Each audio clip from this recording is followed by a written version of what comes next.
Estamos en el mejor lugar. No es la playa.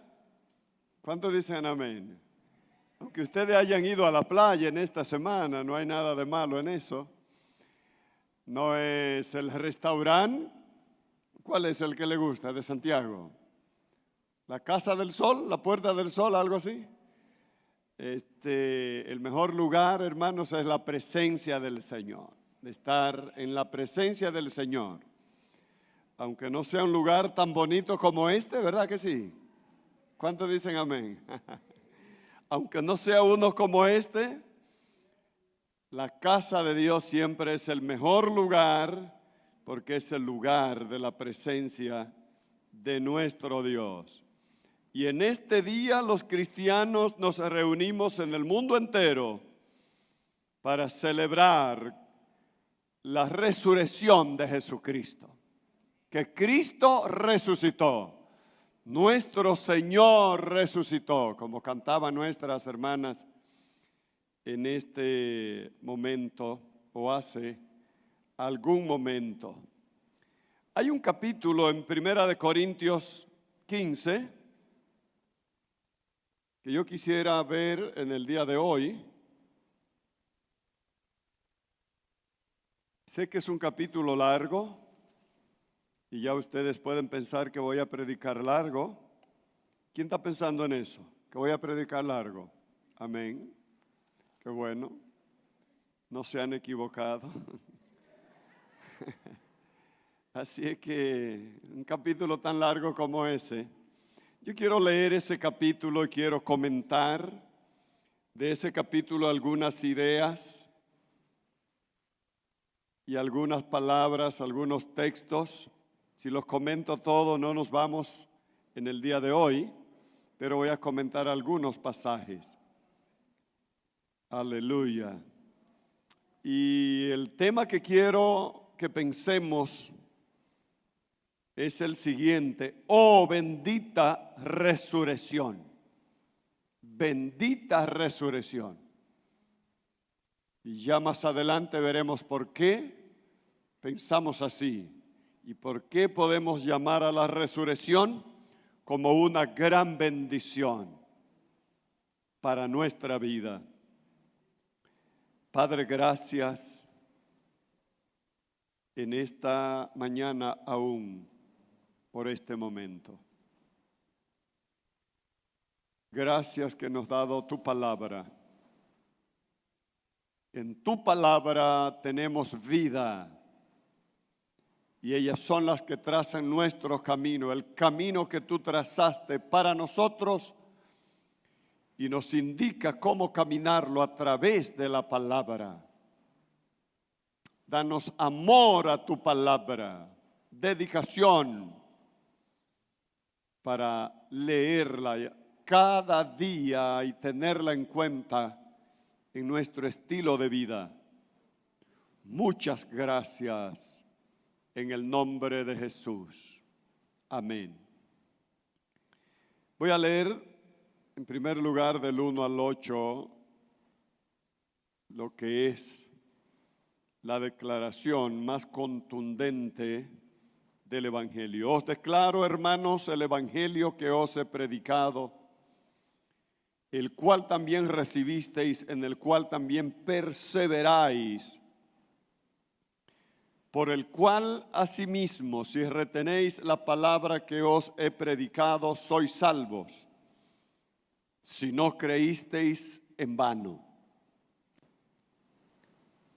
¿Qué es lo que se ha predicado? Porque primeramente os he enseñado lo que asimismo recibí, que Cristo murió por nuestros pecados, conforme a las Escrituras, y que fue sepultado y que resucitó al tercer día conforme a las Escrituras, y que apareció a Cefas y después a los 12.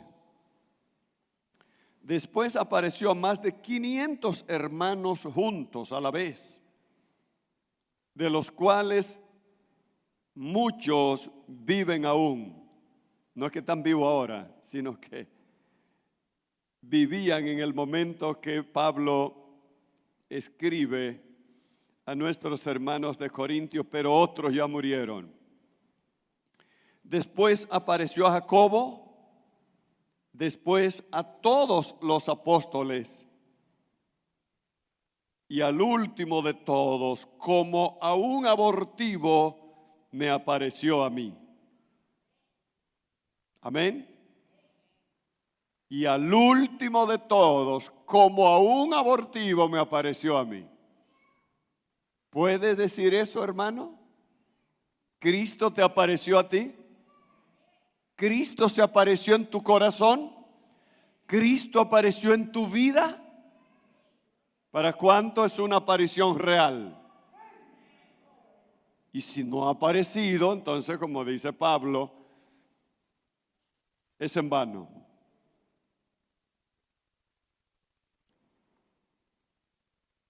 Yo estoy escribiendo algunas notas a este pasaje de la siguiente manera. Este pasaje es un testimonio que el apóstol Pablo está compartiendo con sus contemporáneos del primer siglo, cuando él aún estaba vivo. O sea, cuando Pablo estaba vivo, está compartiendo con sus contemporáneos del primer siglo algo que históricamente era una realidad, que había ocurrido en un momento específico, en un lugar específico, y que había sido noticia en todo el mundo conocido. Este capítulo es uno de los mejores documentos históricos sobre la resurrección de Jesucristo, narrada por un testigo contemporáneo. Un testigo que, aunque fue adversario, fue contrario a Cristo, persiguió este camino, persiguió esa doctrina, persiguió ese movimiento, persiguió a los de ese camino. Sin embargo, luego fue arrepentido por la revelación viva de ese Cristo después que había resucitado. Y esto es muy contundente. Después que tú persigues a alguien vivo, después que tú contradice, ataca, combate una idea, el ideólogo, esa persona muere, se supone que te liberaste de esa idea. Y luego entonces esa persona se te aparece resucitada. Esto es bastante fuerte, esto es bastante contundente, pero así ocurrió.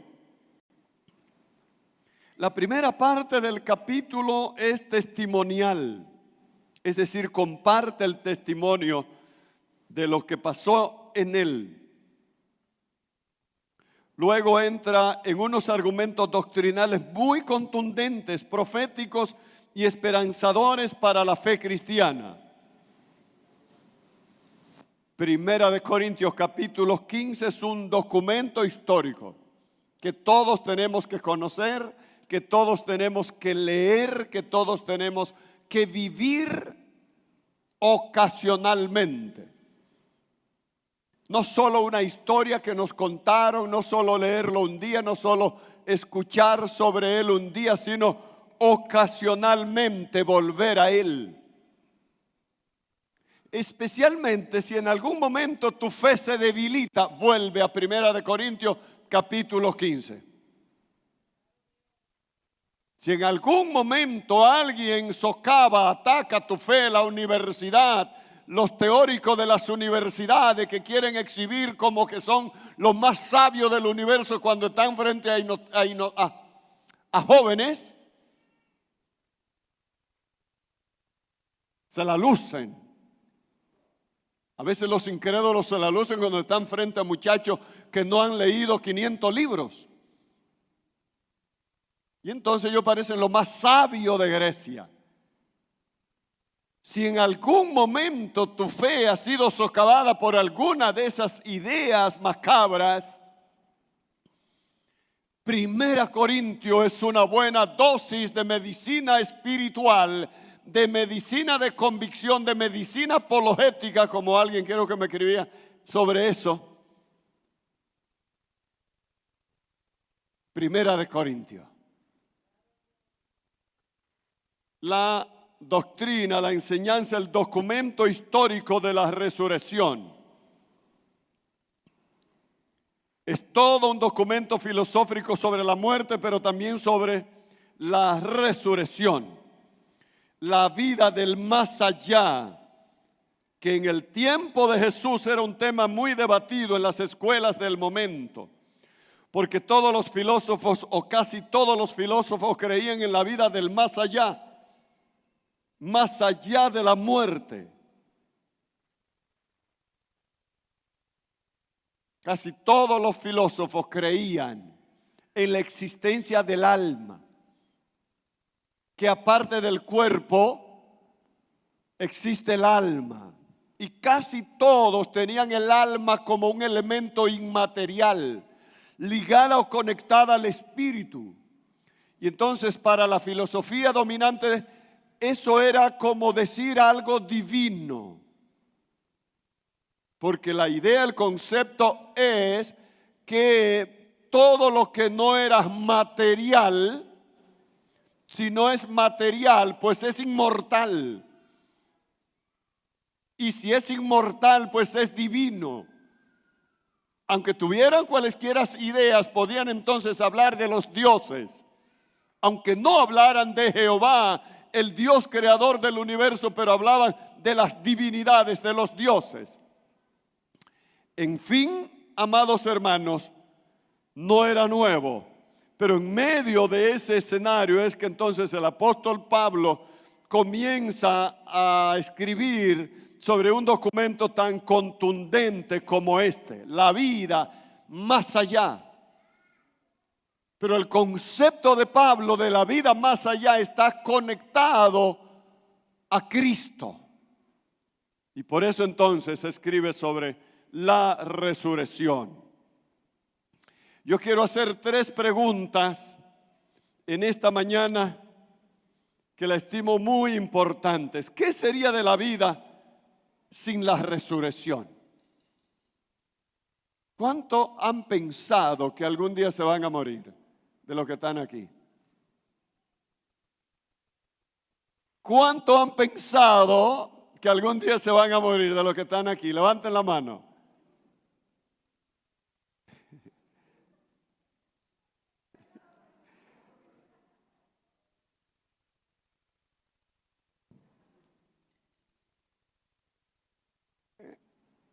Al pensar que algún día se van a morir, ¿qué sienten? Pedro, al pensar que algún día te vas a morir, ¿qué sienten? ¿Qué sentimos, hermanos, al pensar que algún día podemos morir? ¿Siente tristeza? ¿Siente algún nivel de angustia? ¿Siente tristeza? ¿No sienten tristeza? ¿Sienten algún nivel de angustia? ¿Sienten como si fuera un temorcito? ¿Sienten como si fuera un vacío? ¿No? ¿No sienten nada? Si ustedes no sienten nada, son de palo. Yo siento todo eso. Y se lo estoy preguntando a partir de mi experiencia. Es más, lo que me hizo convertir a mí es que cuando yo era joven, realmente pensaba, pero ven acá, y me trajeron a este mundo para ahora yo morirme. Y cuando luego aparece una predicadora, leí la Biblia primero, y leo en la Biblia que hay vida eterna, y aparece una predicadora ofreciéndome a Jesucristo que me da vida eterna. Yo no tuve el valor de decir que no. Realmente, si yo hubiera tenido valor, le digo no, cuando yo esté más viejo. Porque así era como que le decían a uno. Pero a la verdad, hermanos, que pensar en la muerte. Por eso que Pedro niega la muerte. Y entonces a veces es más fácil negar la muerte que creer y pensar en la resurrección. Pero qué bueno fuera si no nos fuéramos a morir, qué bueno fuera. Qué bueno fuera si no nos pusiéramos viejos, qué bueno fuera. Pues yo no tuviera este dolor que tengo aquí en esta columna vertebral por estar agarrando un pico. Pero la vida está concebida de tal manera que morimos. Morimos en esta tierra. Entró el pecado por Adán y el pecado pasó a todos los hombres. Entró la muerte por Adán y la muerte pasó a todos los hombres y morimos.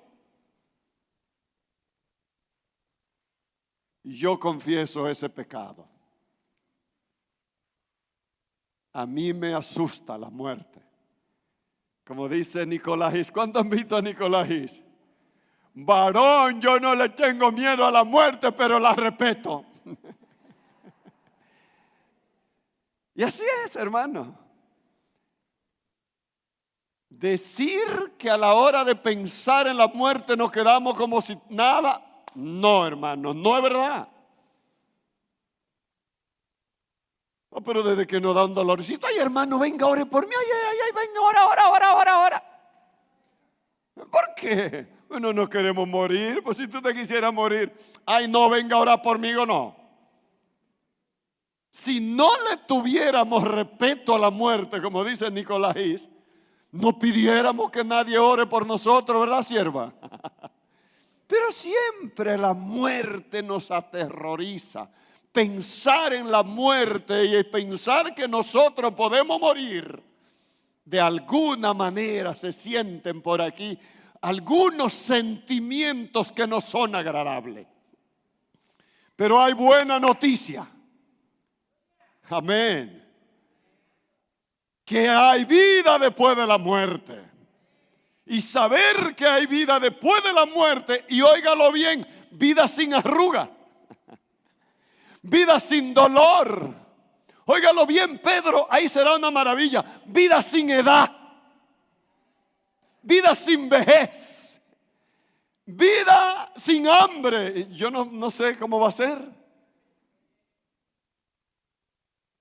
Pero la vida de Dios, la vida del cielo, la vida de la gloria, la vida después de la resurrección es una vida gloriosa. Y solo pensar, hermanos, en que la resurrección es parte de la existencia nuestra, eso tiene que sí traer esperanza a nosotros. Y entonces al pensar en que vamos a morir, caramba, vamos a morir. Pero luego pensamos, pero gracias, Señor, porque luego resucitaremos, y cuando resucitemos entonces caminaremos en una nueva vida con Cristo Jesús glorioso. Esa es la esperanza. Por eso es que podemos decir, oh bendita resurrección, bienvenida sea. Amén. ¿Le damos la bienvenida a la resurrección? ¿Cuándo quieres resucitar? ¿Quieres resucitar, Pedro? Hay que morir.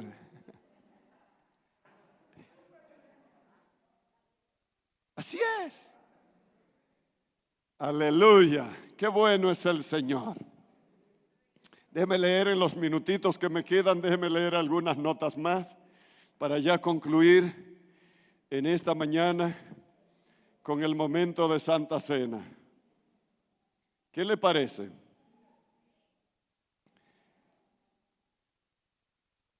¿Qué sería del Evangelio sin resurrección?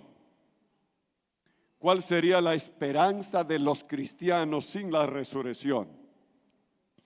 La resurrección es la promesa cumbre de la vida cristiana. Déjame ver dónde puse los lentes. Cuando uno va para viejo, hermano, siempre hasta los lentes se le pierden. Así es. Digo, no solo cuando va, porque uno va para viejo desde que nace, cuando está más cerca. La resurrección es la promesa cumbre de la fe cristiana, de la vida del evangelio. La resurrección es la esperanza cumbre de la vida. Si no hubiera resurrección, ¿qué sentido tiene vivir 100 años? Si luego de la resurrección viviremos millones, millones, millones, tú sabes lo que es la eternidad.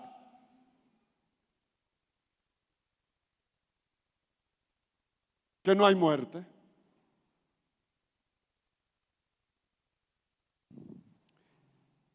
Es lo que Dios ha prometido, ha preparado para ponerle fin al sufrimiento humano, la resurrección. La resurrección es una vida sin edad, sin enfermedad, sin arrugas, sin dolor, sin vejez. ¿A cuánto le gusta esto? Sin arruga, sin vejez, sin cana. ¿Hay? No va a tener que estarte tintando los cabellos. No va a tener que estar pagando, ¿cómo se llama? Una cosa para que las arruguitas de aquí de la cara se escondan por aquí abajo. Digo, ¿cómo se llama? Las arrugas que nacen por aquí, por la papilla, esta zona del cuello. Nada de eso. Eso es la vida de la resurrección o la vida después de la resurrección. Es una maravilla, es una vida maravillosa, hermosa, deseable. Así es que no vivas sin esperanza, no vivas sin disfrutar, aunque te duela. Aunque sintamos dolor, pensemos que habrá algo mejor. Sin embargo, en medio de ese tiempo, algunos decían que no había resurrección. En la iglesia de Corinto pareciera ser que algunos decían que no había resurrección. Y vaya conmigo al versículo 12 de este capítulo.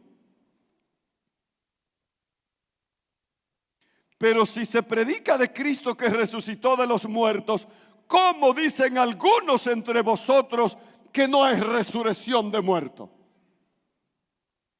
Siempre, hermano, donde quiera que hay mucha gente, siempre va a aparecer alguien que quiere sobresalir diciendo lo contrario. Y entonces, aún ahí en Corinto parece ser que había gente infiltrado diciendo que no había resurrección de muertos. Pablo responde, y todo está en ese capítulo, todo lo que voy a citar de aquí en adelante está en ese capítulo. Si no hay resurrección de muertos, tampoco Cristo resucitó. Y si Cristo no resucitó, la predicación es vana, y vana es también la fe. Y nosotros somos hallados falso testigo de Dios. Si los muertos no resucitan, versículo 19, somos los más dignos de pena. Y nosotros los cristianos, Pablo está argumentando, no somos dignos de lástima. Hemos dejado el mundo, hemos dejado los placeres, hemos dejado el pecado, hemos abandonado la corrupción, nos hemos abstenido de deseos de la carne. Y esto no nos da pena.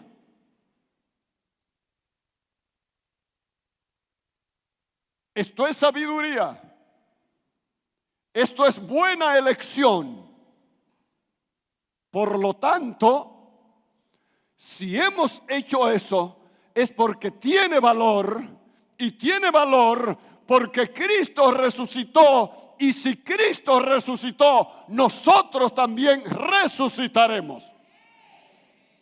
Mire, eso merece un aplauso al Señor. Aleluya. Gracias, Señor. El tiempo es mi peor enemigo cuando yo estoy parado en el púlpito. Pablo afirma que Cristo resucitó de los muertos, pero no solo eso, sino que fue el primero entre muchos que resucitarán de los muertos. Y si hay un primero, yo estoy argumentando aquí, es porque hay más. Del mismo modo que como por Adán entró la muerte y pasó a todos los hombres, así por Cristo entró la vida y entró la resurrección. Y esa vida y esa resurrección fue pasada también a todos los hombres. Por lo tanto, la resurrección es para todos los hombres.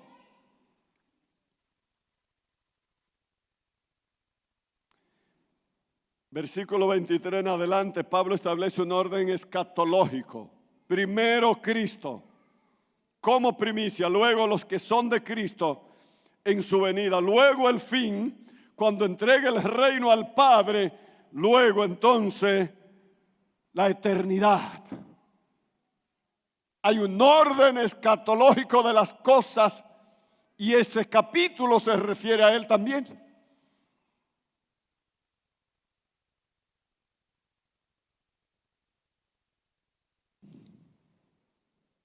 Luego destruirá la muerte. Y qué bueno que ya no habrá más muerte.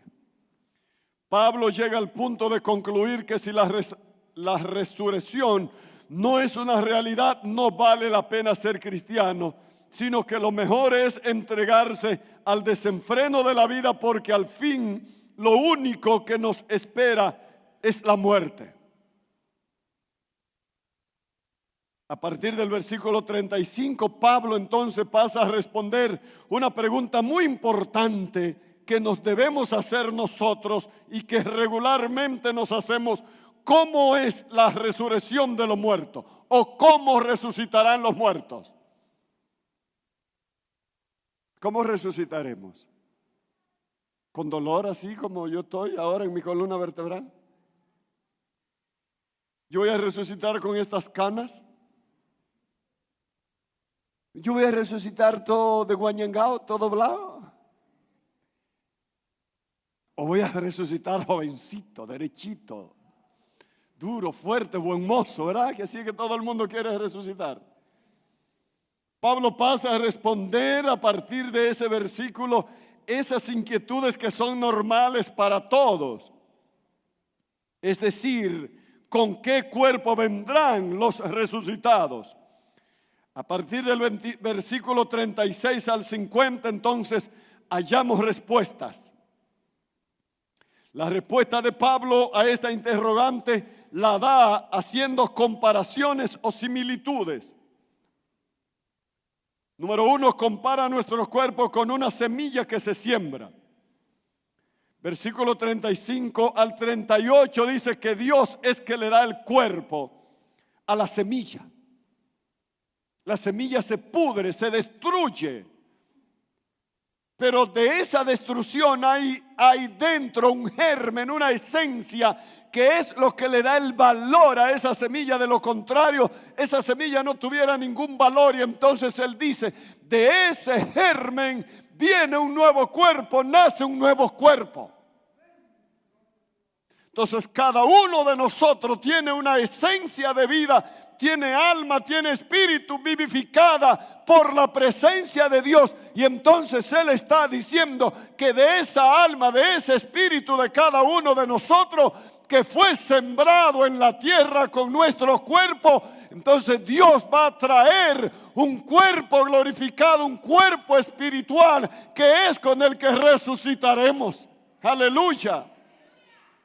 Es una buena noticia, Pedro, para nosotros, para los jóvenes también y para todos. Buena noticia.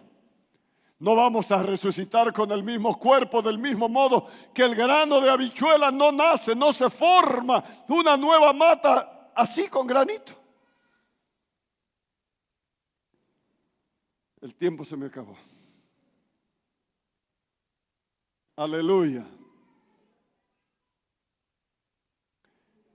Luego dice, no toda carne es la misma carne. Es el segundo símil que hace con la carne, y pasa a decir, una es la carne de las aves, otra la carne. ¿Dónde fue que dije que estaba el pasaje? 36 al 50. Se me perdió el pasaje, hermano, y no nos vamos de aquí hasta que no aparezca el pasaje.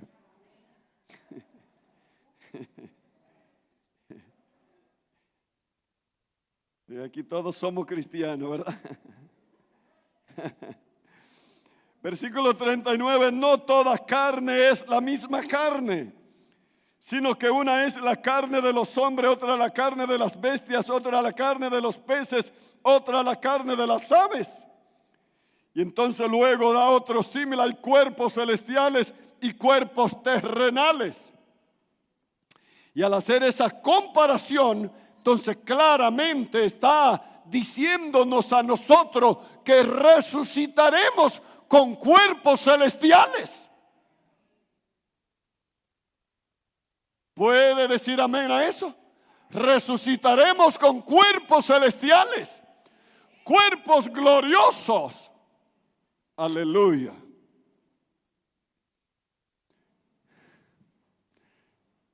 Versículo 42 en adelante dice, quiero establecer contrastes en la resurrección. Se siembra el cuerpo en corrupción, resucitará, ¿cómo dice? En incorrupción.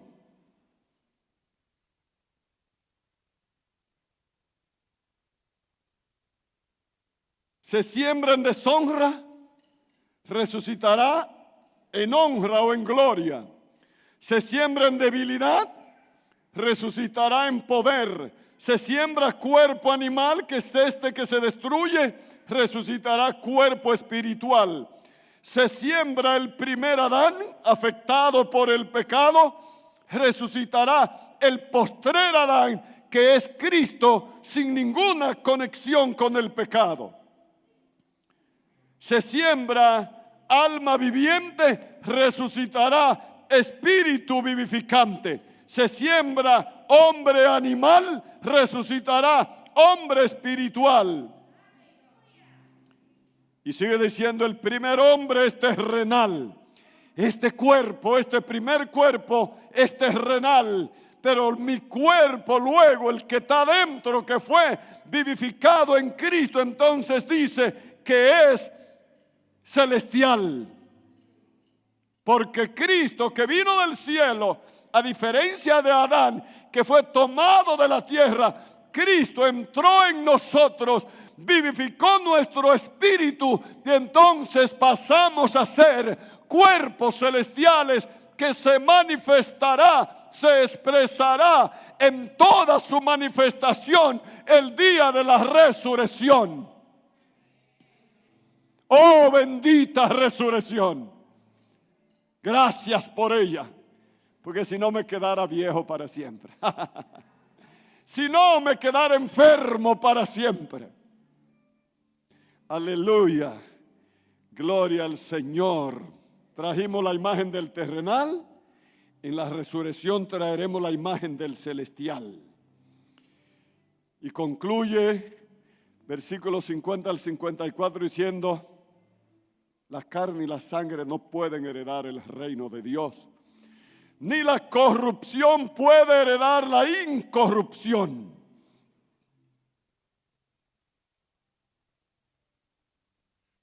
Aleluya. Este cuerpo se corrompe, se pudre, así se dice, ¿verdad? Frente a Lázaro. Aleluya. Pero luego entonces resucitaremos cuerpo incorruptible. Segunda conclusión, no todos vamos o van a morir, pero todos seremos transformados. De esto es que Pedro se agarra, ¿verdad que sí, Pedro? Esa promesa que hizo Pablo, no todos van a morir. Pablo dijo eso. Él creía que iba a estar vivo. Y todavía, así es. Sin embargo, Pablo dice, pero todos seremos transformados. ¿Y qué es lo que nos transformará? La resurrección. La resurrección. Porque con la venida de Cristo, los muertos resucitan, pero los que estemos vivos no podemos ir en la carne y en la sangre para el reino de los cielos. Necesitamos, pues, la transformación. Y por último, en esta conclusión, Pablo dice que esto puede ocurrir en cualquier momento, porque es necesario que ocurra para que se cumpla Isaías 25:8. Sorbida es la muerte en victoria. El vencer la muerte no es no morirse. El vencer la muerte es resucitar.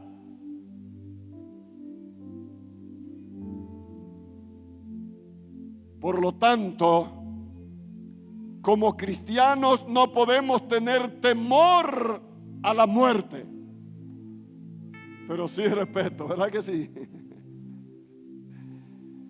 Pero como cristianos tenemos que vivir el gozo, la esperanza gloriosa que es la resurrección para la iglesia, para los cristianos, para los creyentes. Tenemos que vivir, tenemos que disfrutar, tenemos que predicar, porque esa es la única esperanza que tengamos buenos policías. ¿Dicen amén? Esa es la única esperanza, que no tengamos por ahí en la calle atracadores. Esa es la única esperanza, que no tengamos, que podamos vivir realmente el mundo que Dios planificó para cada uno de nosotros. Mientras vivamos en esta tierra, dominado por este presente orden, por este presente sistema, no podremos vivir toda la plenitud de las manifestaciones del reino de Dios. Ahora, pero si tú no quieres resucitar, entonces tú lo que estás es casi atrasando el reino de Dios. El Señor nos bendiga. El Señor le bendiga. El Señor le guarde. Dele la bienvenida. Oh, bendita resurrección. Dígale así: oh, bendita resurrección. Bienvenida sea, bienvenida sea, bienvenida sea. Aleluya. Aleluya. Aleluya. Gracias. Gracias. Hay alguien aquí en esta mañana que todavía no le ha dado su corazón a Jesucristo y quiere darle a Cristo su corazón. Alguna persona que todavía no ha conocido la gloriosa esperanza que es tener a Cristo en el corazón, sabe que tiene vida después de la vida, después que muera, tiene la vida verdadera. Si hay alguien en este lugar que todavía no conoce a ese Salvador, esta es una buena oportunidad para recibir. Y alguien te pregunta si eres salvo o salva. Dios sabe que la recibió y sabe que Cristo vive en él o ella. Y responde de inmediato: ¿tiene la salvación? Sí, porque tengo a Cristo. Si hay alguien en esta hora que todavía no puede responder positivamente a esa pregunta, este es un buen momento para que recibas a Cristo como tu Señor y Salvador. Padre, gracias. Mire esa vida que se debate en la duda.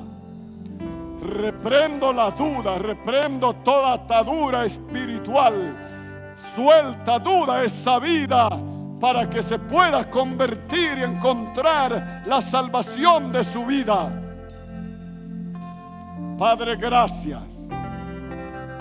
En el nombre poderoso de Cristo Jesús. Aleluya. No salga de este lugar